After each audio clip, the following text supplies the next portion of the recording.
Selamat datang di Universitas Islam Negeri Syekh Ali Hasan Ahmad At-Dari Padang Sidimpuan. Inilah kampusnya para penuntut ilmu yang berlandaskan keislaman, keindonesiaan, dan kearifan lokal.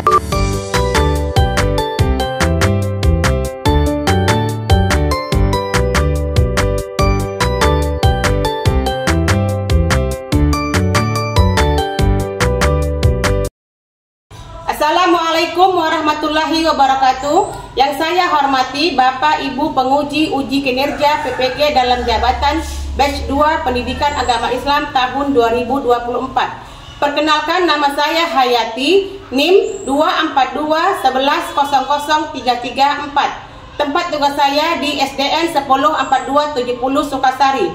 Saya adalah mahasiswa PPG dalam jabatan Batch 2 Pendidikan Agama Islam tahun 2024. Pada hari ini, Kamis tanggal 30 Januari 2025, saya akan melaksanakan praktek pembelajaran dengan materi iman kepada kada dan kadar pada kelas 6 SD untuk memenuhi persyaratan uji kinerja PPG dalam jabatan Batch 2 Pendidikan Agama Islam. Berikut ini adalah video pembelajaran saya. Selamat menyaksikan. Wassalamualaikum warahmatullahi wabarakatuh.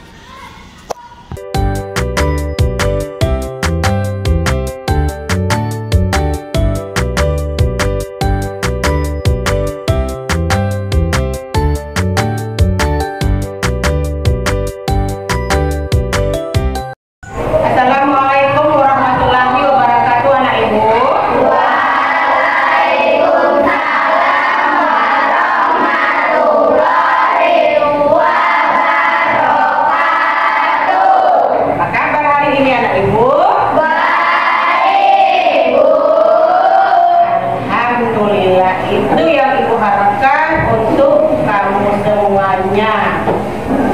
Baiklah, seperti biasa, sebelum kita mulai pelajaran, doa.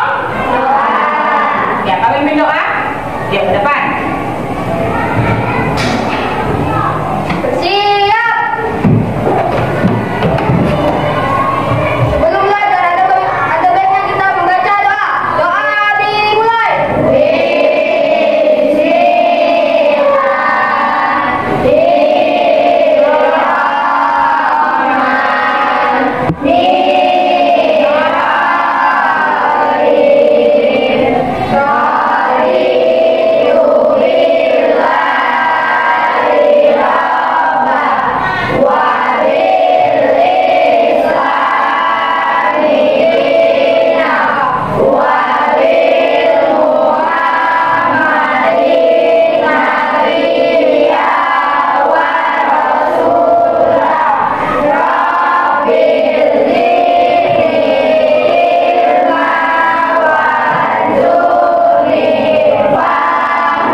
iman kepada qadar dan qadar.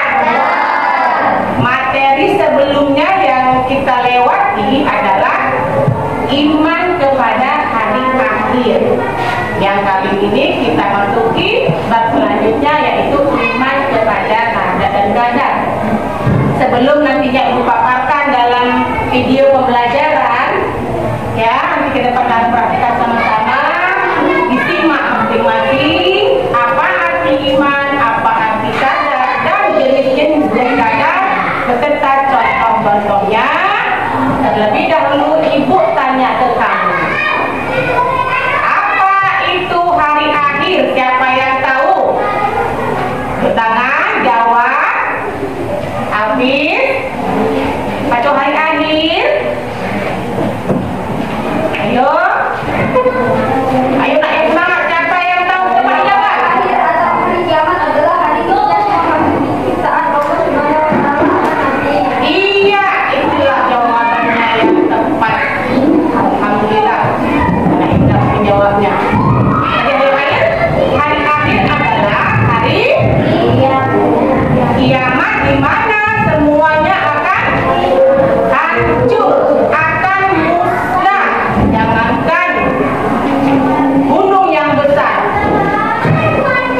gunung kan? Apalagi kita, semuanya akan hancur. Sanalah kita akan semua kembali kepada Sang Pencipta. Siapa Sang Pencipta kita?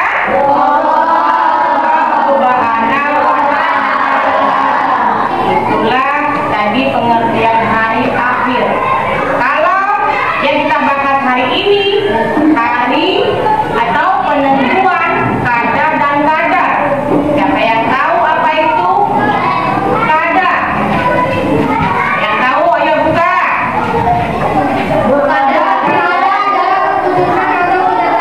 Iya, qadar adalah keputusan atau ketetapan yang diberikan Allah. Untuk siapa? Untuk kita selaku hambanya. Berarti kamu sudah paham, berarti kamu sudah membaca di mana materi baru kita ini. Itulah sedikit ulang dari Ibu tentang materi sebelumnya, yang mana materi antara iman kepada hari akhir dan iman kepada qadar ini tidak jauh berbeda. Dia sangat berkaitan. Kenapa berkaitan? Karena iman kepada hari akhir dan iman kepada qadar dan qadar merupakan dari rukun iman. Ada berapa rukun iman? Hari akhir merupakan rukun iman yang keberapa? Iya, kelima. Sedangkan rukun iman yang keenam adalah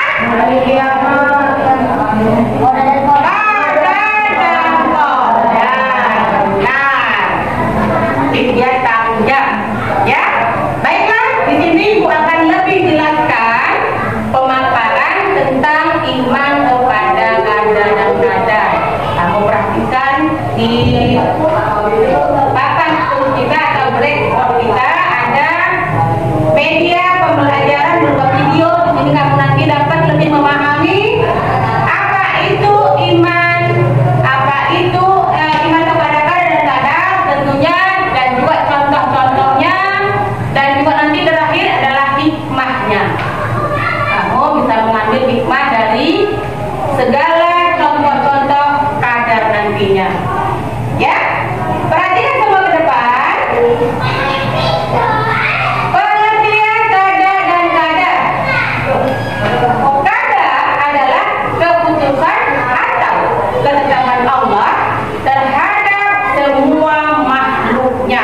Berarti kalau semua makhluknya, ada berapa makhluk hidup kita di sini?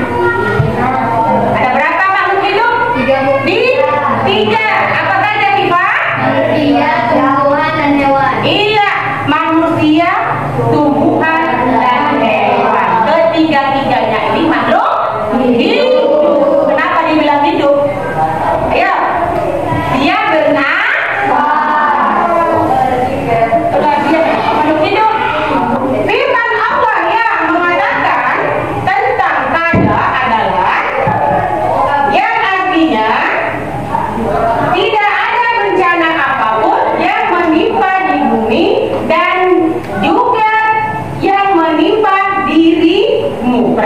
kita, kecuali telah tertulis dalam kitab Lauhul Mahfuz.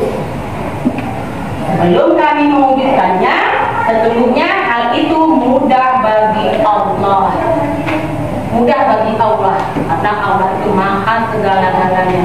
Tidak ada yang bisa mendahuluinya, tidak ada yang bisa mengimbanginya. Kekuatan itu hanya ada pada Allah.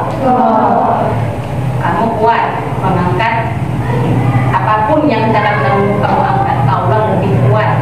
Kamu tahu di mana letaknya atau kamu sembunyikan apapun itu, Allah lebih tahu. Allah lebih tahu apa yang tersembunyi dalam hati kita. Kok bisa gitu? Karena Allah itu maha melihat, maha mendengar, maha mengetahui segala-galanya. Lanjut, kadar adalah ukuran atau ketentuan Allah yang telah terjadi semua makhluknya. Kalau tadi kadar, kembali kita tadi ya, jadi kadar adalah keputusan atau ketetapan, sementara kadar adalah ketentuan atau ukuran. Ukuran yang dimaksud bisa jadi apa? Yuk, siapa yang tahu ukuran atau ketentuan yang dimaksud? Iya, rezeki. Rezeki kita ditentukan Allah berbeda-beda. Rezeki si Al-Ata mempunyai orang tua yang sempurna dan keadaan ekonomi yang alhamdulillah mencukupi. Rezeki si siapa namanya? Dia Aldi, dari keluarga yang sederhana tapi juga mencukupi. Kita semua di sini memiliki ukuran rezeki yang berbeda, tidak ada yang sama. Sama walaupun sama, orang tuanya dua-dua guru dan dua-dua pegawai, bisa jadi rezekinya tidak sama yang diberikan Allah. Jadi contohnya ya, ketentuan itu berupa ukuran dari rezeki. Seperti firman Allah juga yang mengatakan, sungguh kami menciptakan segala sesuatu menurut ukuran. Setelah kembali ke tadi, apa contoh dari ukurannya adalah rezeki. Itu salah satu contoh yang paling bisa atau dapat kita ambil, ya. Lanjut, ya. Hubungan antara kadar dan kadar ini sangat erat karena saling berkaitan. Yang satu ketentuan, yang satu ukuran yang kita terima. Yaitu merupakan hubungan yang tidak dapat dipisahkan dan merupakan satu kesatuan, karena kadar diibaratkan rencana. Kadar itu rencana, sedangkan kadar sebagai perwujudan atau kenyataan yang terjadi. Kalau tadi kadar rencana, kadar adalah perwujudan atau kenyataan yang terjadi. Allah Subhanahu wa Ta'ala dalam melakukan kadarnya sesuai dengan kehendaknya. Jadi kalau selama ini kita mendapatkan kadar atau ketentuannya itu berupa banyak enak ya yang telah terjadi di lingkungan sekitar kita, maka itu terkadang kita mendapatkan musibah. Berupa musibah apa? Iya, bencana pun juga banyak nak. Bencana yang ringan ada, bencana yang berat ada, ya kan? Yang ringan contohnya apa? Kematian, Bu. Kematian, itu gak berat nak. Apa yang lagi yang ringan? Tabrakan. Banjir, tabrakan. Iya, itu semuanya merupakan kejadian-kejadian yang ditentukan Allah. Kita tidak dapat tahu itu kapan, tidak dapat tahu kok bisa terjadi. Karena Allah yang menentukan. Kita hanya dapat menerima. Apakah kita menerima dengan ikhlas atau tawakal, atau dengan tidak menerimanya dengan ikhlas. Berarti kalau kita tidak menerima dengan ikhlas, kita tidak mensyukuri apa yang ada pada diri kita. Kemudian inilah contoh-contoh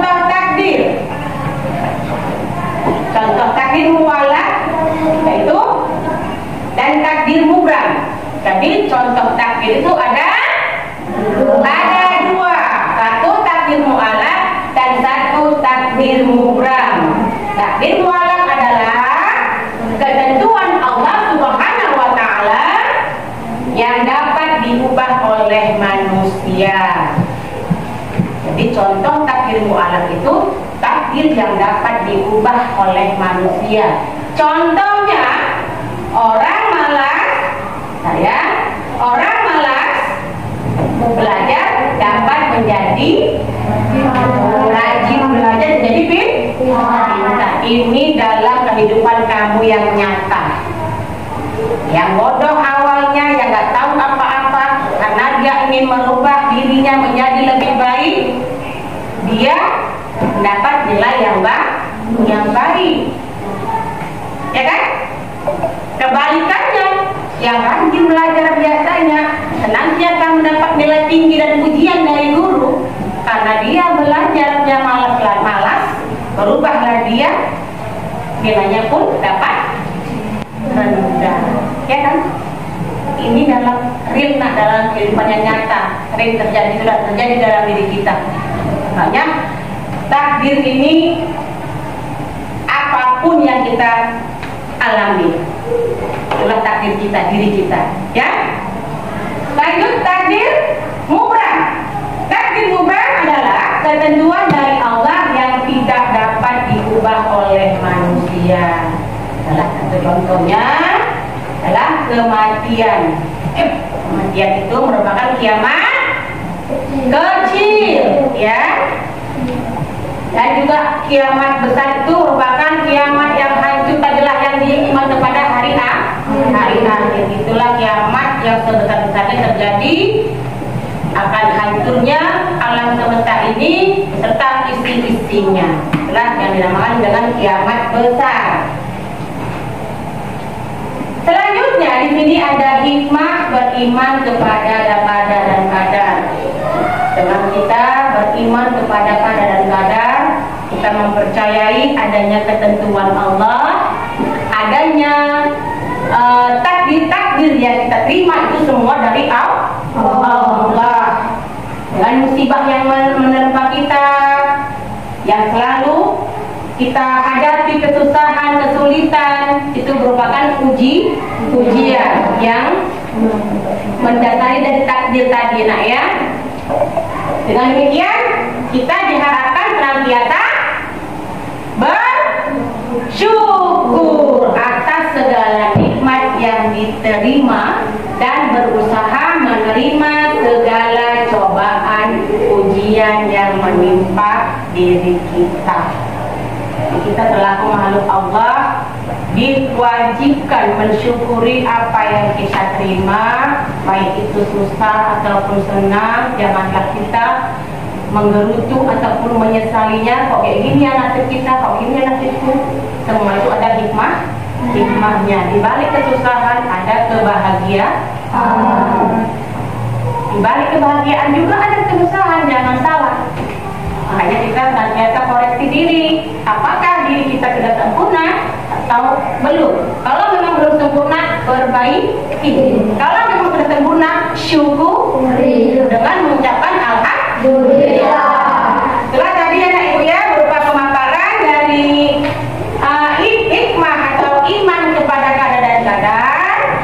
Insya Allah anak ibu semua paham dari arti, contoh, ya kan? Apalagi jenis-jenis takdir dan terakhir hikmah. Ibu rasa kamu dapatlah memahaminya dan dapat kamu ambil contoh dalam kehidupan sehari-hari kamu.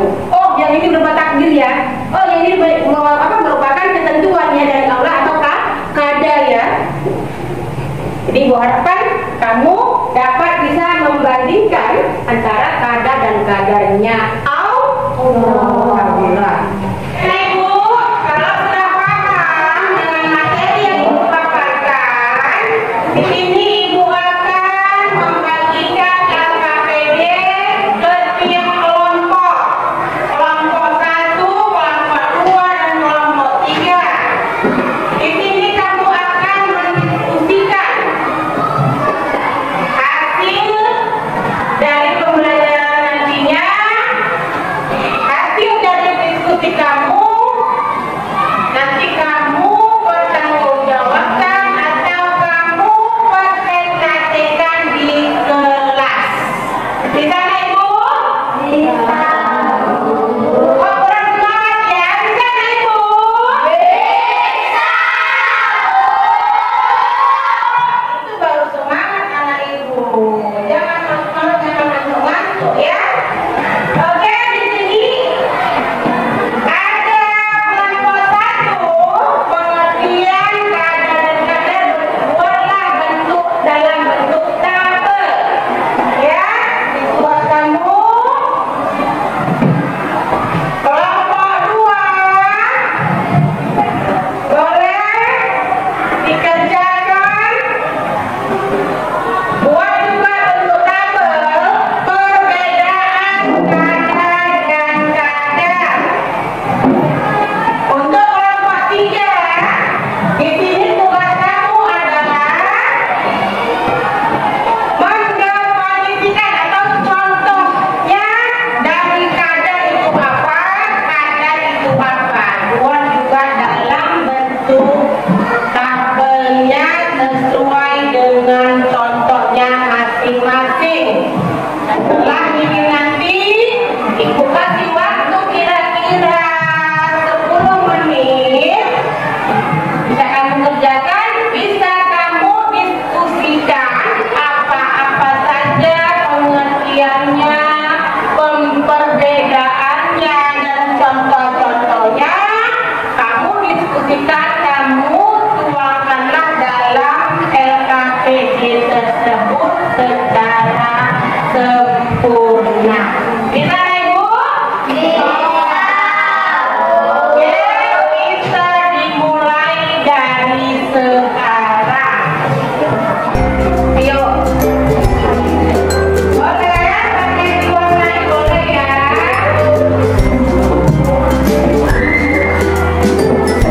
Ini boleh pakai?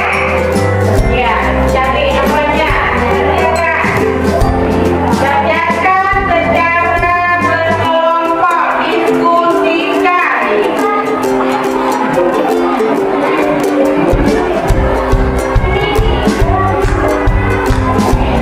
Disesuaikan. Jawabannya apa? Pengertiannya itu di mana? Perbedaannya itu apa? Dan contohnya itu disesuaikan. Mana contoh kata, mana contoh kata.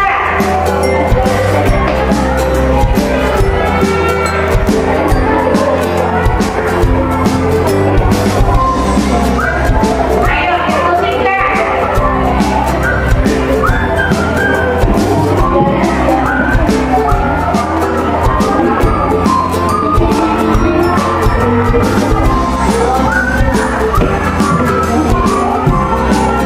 Ya boleh kerjasama boleh. Boleh, semua boleh, semua kerjasama boleh. Namanya juga diskusi, saling bekerja sama. Biar cepat selesai dan hasilnya itu sempurna.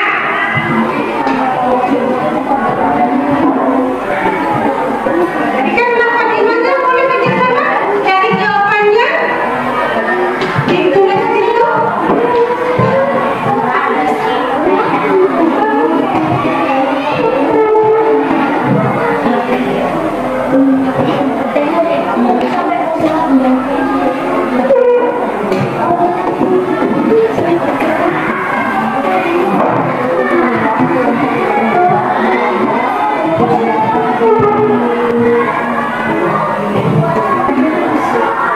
Buat yang bagus ya Nak Ibu ya. Biar enak dilihat, cantik dipandang, dan hasilnya sempurna.